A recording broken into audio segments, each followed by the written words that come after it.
It's really important to use the hotkeys in Illustrator. We need to use all of the 4 basic tools all the time. The pen tool, the anchor point tool, and the white arrow and the black arrow. I can also use the modifier keys to change the pen tool to other tools. If I press Alt, the pen tool changes to the anchor point tool.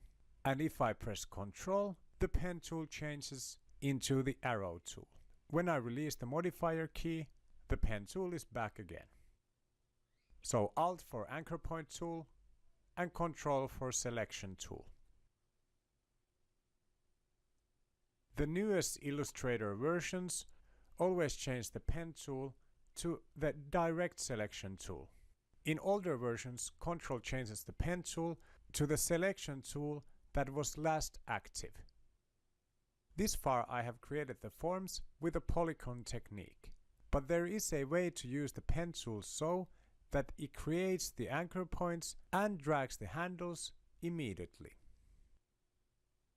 This is done as follows.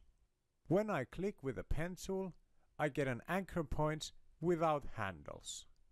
The path leaves the anchor point straight.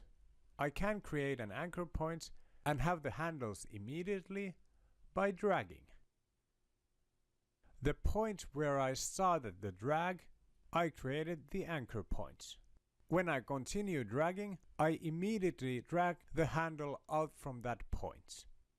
When I release, those anchor points now exist. Just in the same manner that I would have created the anchor points by clicking with the pen tool and then dragging the handles out with the anchor point tool. In the next point, I once again click so I don't get the vector handles. I then complete the form by going to the origin point. In this form, I clicked on the bottom corners and dragged on the anchor point on top. Click, drag and release. Click, click. You can also start the form by dragging. This creates an anchor point and also adding a handle there immediately. When I release, the anchor point has been created. When I release, the anchor point is created and there's already a handle sticking out from it. The path is already curved. I also drag create the next point and the next one. If I also want the first point to be rounded smooth, I also need to drag when going to the origin point. So this form was done by drag, drag, drag, and once again drag. The same exact results as would have been click, click, click, click, drag, drag, drag. Try this drag technique also in the form exercise. Remember where the anchor point should go and start dragging. Create an anchor point and dragging the vector handles. Drag, drag, drag, and once again drag in the origin point. I control click on the empty space for deselecting. In this form, I should start from the corner. In this point, I don't need the handles, so I'll click. In this one, I'll drag. In this one, I'll click. And in the origin point, I click. In this form, the top and the right side are clicks, the bottom is a drag, and the left side is a drag. I remove the fill color to see the form on the bottom.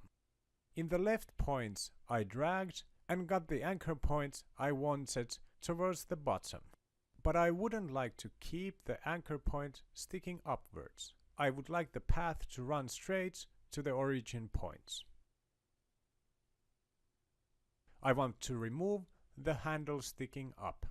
I can remove the points I just dragged by clicking on the anchor point I just created with the pen tool. So this only removes the other handle. You can now do the rest of the forms with the click and drag techniques. You of course need to refine those shapes with the arrow tool, available by pressing Ctrl. Pen changes to the anchor point tool by pressing Alt and to the selection tool by pressing Ctrl.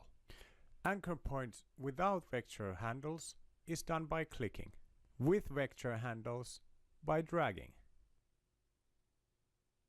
By removing the other side's anchor point you just created, go back and click on it with the pen tool. You can change the pen tool to the anchor point tool by pressing Alt and change the other handle also with that. Now you have handles sticking to different directions. You will start mastering the pen tool when you proceed on the course. Remember that you can always make a polygon and start deforming that.